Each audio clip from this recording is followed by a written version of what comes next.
the Online Entrepreneur Motivation Series, discussing ideas, strategies, and mindsets to help online entrepreneurs become more successful. Today, we're going to be talking about productivity, being productive. One of the most important things you can do as an online entrepreneur. Are you productive? How would you rate your levels of productivity on a day-to-day basis? Do you really nail it every single day? Do some days find your productivity as at a peak level and then the next day you get nothing done? Do you struggle in this department? Today we want to quickly focus on this so you can put some strategies in place really quickly so that you're productive all of the time, not just some of the time. It's not going to be easy, but a few quick changes can drastically increase your productivity levels, which will, at the end of the day, make you more money and help you become more successful in business. Now, first realize this. Productivity itself creates happiness. Think about it in your life for a minute. Go back and think about times where you were really productive, not just at work. It could have been at home, cleaning out the garage, or doing yard work, or accomplishing something. When you were productive, at the end of that stint of production, when you looked at your work, you felt great about yourself. I mean, this is as simple as when you play with your kids and you build a snow fort. You were productive. You put all this stuff together, and at the end of it, you could look at your creation and you felt good about that. Productivity at its root gives us life, makes us feel happy, gives us inspiration. And if we can tie our happiness back to our productivity, it makes it that much easier for us to put ourselves into situations where we will be productive on an ongoing basis. Now, the opposite is also true.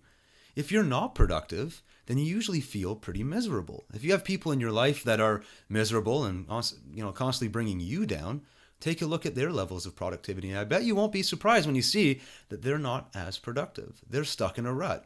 They're stuck in what we're talking about right now, the enemy of productivity, which is procrastination. And what is procrastination? It's delaying something you know you need to do, and you're delaying it probably out of some form of fear.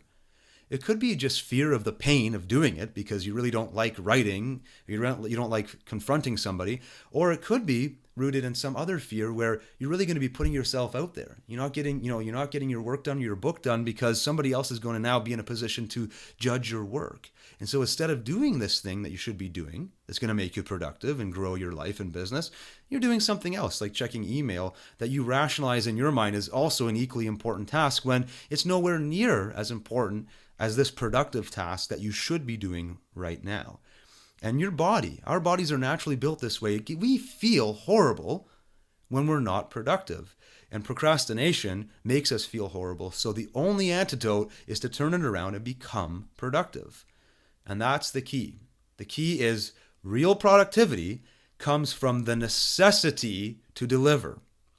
If you are on the hook, if you have a deadline and there's no way out, you get a lot more productive than if there's a soft deadline or a floating deadline or no deadline at all.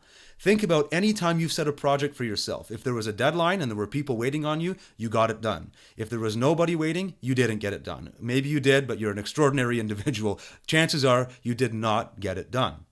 So knowing this, you can start architecting your days and your agendas and your schedules so that you put yourself in a position on purpose where you have to deliver because there are people waiting, there are agendas or deadlines to be hit, and if you don't, there are consequences to pay. And that's not always easy to make that decision, but is the only way to guarantee productivity on a day-to-day basis. You might motivate yourself. You might watch a bunch of motivational videos or listen to really energetic music and get pumped up and increase your productivity in the short term. But without that intrinsic built-in necessity to deliver, I guarantee your productivity will dip unless you've absolutely conditioned yourself to do this on a daily basis. Most of us haven't, so we've got to create these instances or these forms that lock us in to delivering on our commitments. That's where productivity comes in. So let's talk about some exercises that will help you become more productive. There are two things you need to do. First, make a list of when your productivity peaked. Why did it peak? Think back. It's probably because you were locked in. You had some kind of agenda to deliver on. Somebody was expecting something of you, and you got it done. Then go back and make another list of when your productivity dipped. And why did it dip? Look at the things that cause you to procrastinate, cause you to become less productive. How did you feel when you were less productive. Remind yourself of that awful feeling of not getting things done. Then go ahead and lock yourself into more and more situations where you will be forced to be productive. Make it a daily habit. Maybe your new habit is every single day you commit to someone or a group of people that you will deliver something. And by virtue of doing that, the just very nature of doing that, you will be a more productive individual. This will help you habituate productivity into your life. Now you're making the goal, the productivity, more important than the procrastination, more important than the fears, and you will get results.